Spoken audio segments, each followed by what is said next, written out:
Hello, welcome back to Galton Parkway. You join me today for a review of the new Loksound 5.0 decoder.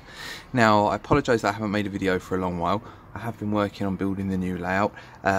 It's come along quite a long way since you last saw it, to be honest. And I've taken bits and pieces of film, but I'm not really happy with it. So what I'm probably going to do is just do one overview video to show you where I'm at the moment and walk you around what I've done. It's scenically, I would say, about 80% complete, so it's come quite a long way, but I will do a video on that very soon for you all to have a look at. In the meantime, I'm going to introduce you to a new locomotive that I purchased, which is this. It's a Class 33 in DRS livery. It's a Belgian model, and we're going to be fitting it with a Loksound 5.0 decoder, which is the latest decoder that they've just released. Now, I wanted to do a video on this decoder in this locomotive because I have a locomotive that's set up exactly the same with the Loksound 4.0, so I thought it'd be interesting to do a comparison and see if I can actually really hear any differences. So here is the decoder taken out of the box now.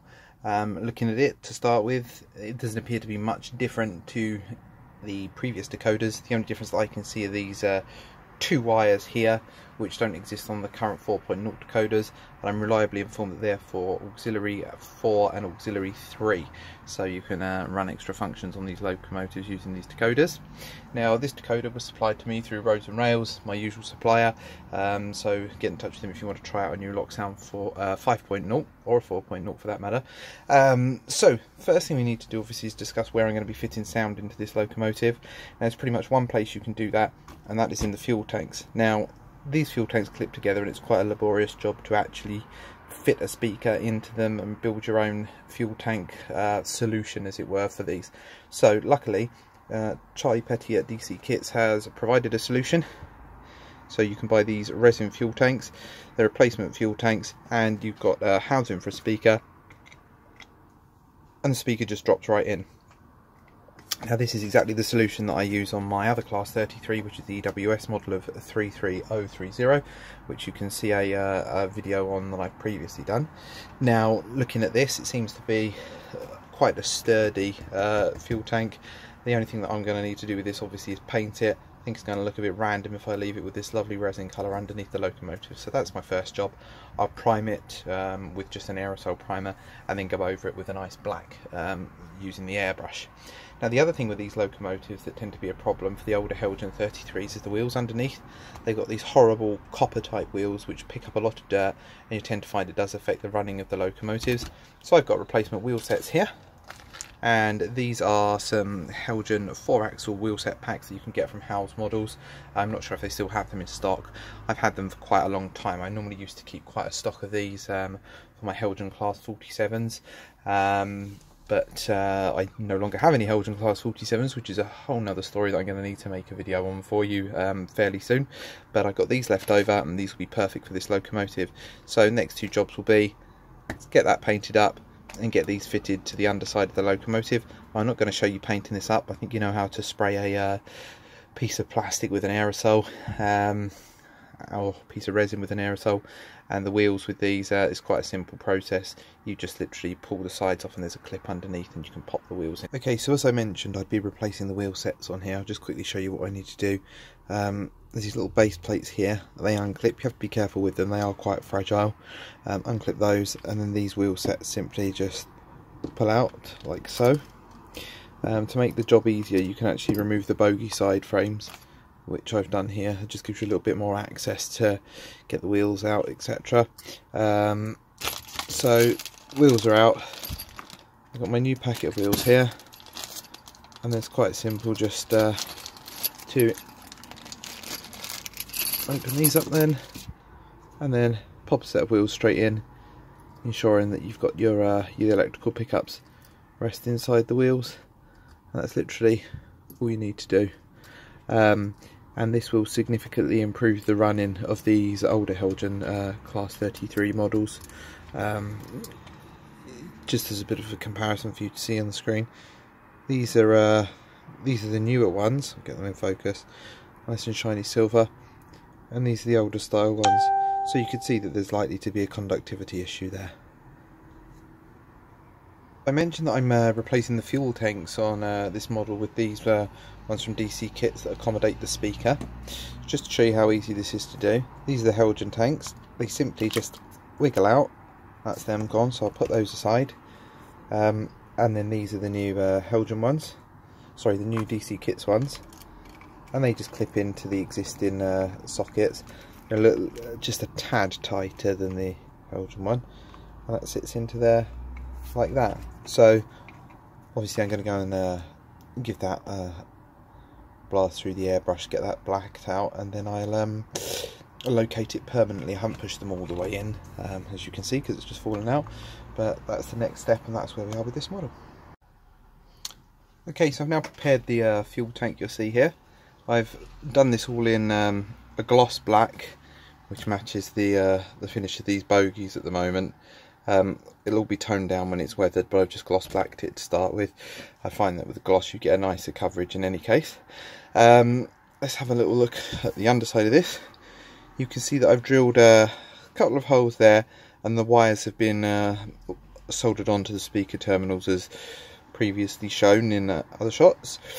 These are just two thin wires here. Now these are pretty awkward to get the wires up into the body of the actual, into the chassis of the 33. So this clips on underneath. But if you're going to do this, within there's the locating sockets here and here, where you actually put the fuel tanks. You'll notice that, well, you may be able to notice, you can just see through that one in the top left hand corner, there's a little bit of daylight, you can see right through.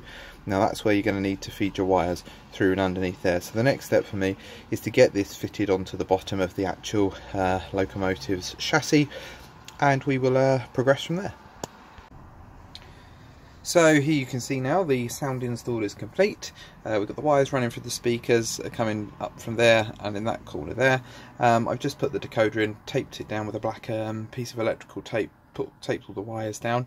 The auxiliary functions, I've snipped those wires short there. I won't be using them, I'm not clever enough to do funky DCC stuff requiring those.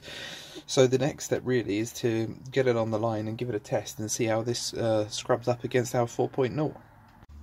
So here we are with the locomotives posed on Galverton Parkway layout. Now what I'm going to be doing is just going through a quick test of each locomotive. You've got the EWS 33 that's got the 4.0 chip and the DRS one that's got the 5.0 chip. I'll just rev both the locos up using the drive lock, shut them down, and then demonstrate the Spirex valves. We'll see how they differ. I'm going to initially begin with Class 33 and EWS livery, so I shall begin.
So that concludes the test for the EWS locomotive. So we'll move on now to the DRS locomotive. I'll go through the exact same steps there and see if we can see any differences.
Okay, so I'm not quite sure how that actually came across on the camera, but having stood here, I've got some initial observations.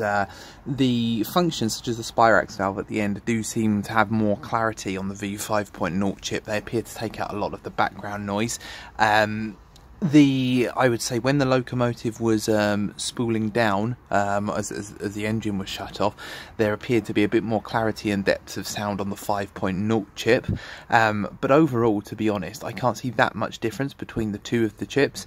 I think certainly an exhibition, if you were listening to the two locomotives and you didn't know which chip was in which, I think you'd struggle to be told. So obviously there are some slight advantages that I can see to the 5.0, but nothing significant enough to make me want to go and sell all my 4.0 chips to replace them with 5.0s. Now, my understanding is that Loksound have stopped manufacturing the 4.0 chip now, so 5.0s will be a standard issue. But obviously, if I can pick up some 4.0s on the second-hand market at a decent price, I'll certainly be looking to do that because they are still very good chips.